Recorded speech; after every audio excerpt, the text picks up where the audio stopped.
May the 18th, 2024. It's Saturday morning. It's not too early, it's early enough. It's about 9 o'clock. And I came up the bunker because I wanted to bring something up here. And it's really overgrown. So it's growing quickly. All that rain did wonders. The field is lovely.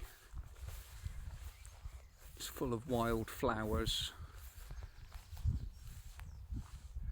There's birds fly in the fields. It's not the inert kind of farm that you associate with pesticides and crap like that.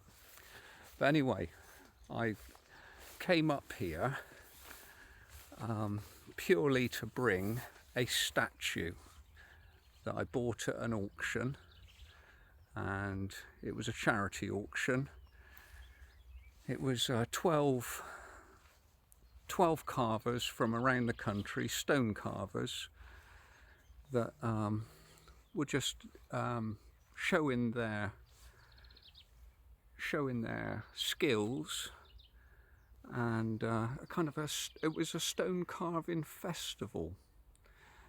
And I was given the heads up by the organiser whose statue was the one to get, and it was a guy called Will, and he's recently had a piece installed in Westminster Abbey, and I thought, right, that's the one for me.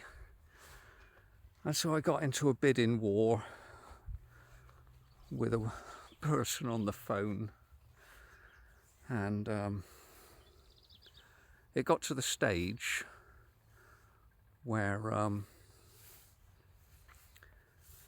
the crowd went woo when I made another bid, because it was getting ridiculous. It really was. You know, you get carried away in the moment. And I got a tap on my shoulder from my other half, and I knew exactly what it meant. And it was the right thing to do, to be honest.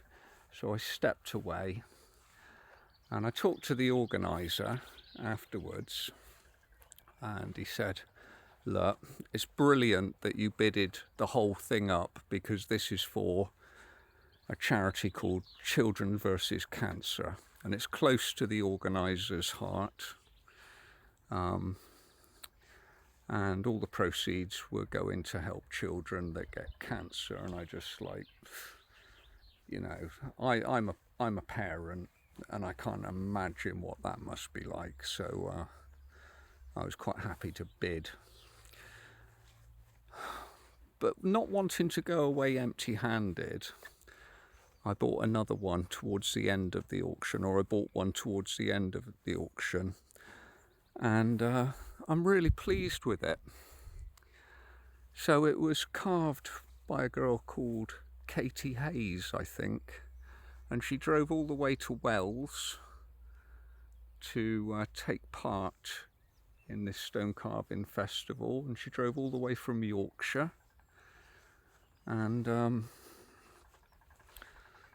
it's the biggest piece of stone she's ever carved, and she's never carved in public before, so it's her very first piece. And I'm absolutely, you know, it's turned out to be the right piece for this place. So I'll show you it, and I'll show, you know, I've named it. The statue is called Queen Felicity III, and there she is, and she's at the what's going to be the pond, and I took ages looking at her to sort of like decide what to name her. And I remember talking with the first Felicity I ever met, who happens to be a good friend of Princess Stephanie of Consett, believe it or not.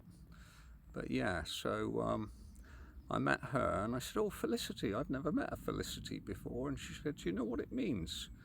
And I said, "No." She said, "It means happiness."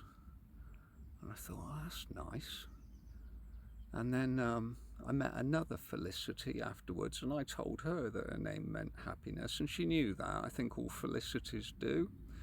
So this is the third Felicity, and because she's going to be the ruler of the Frogdom, as I'm going to call it, she's Queen Felicity III, or Happiness Frog. So there she is.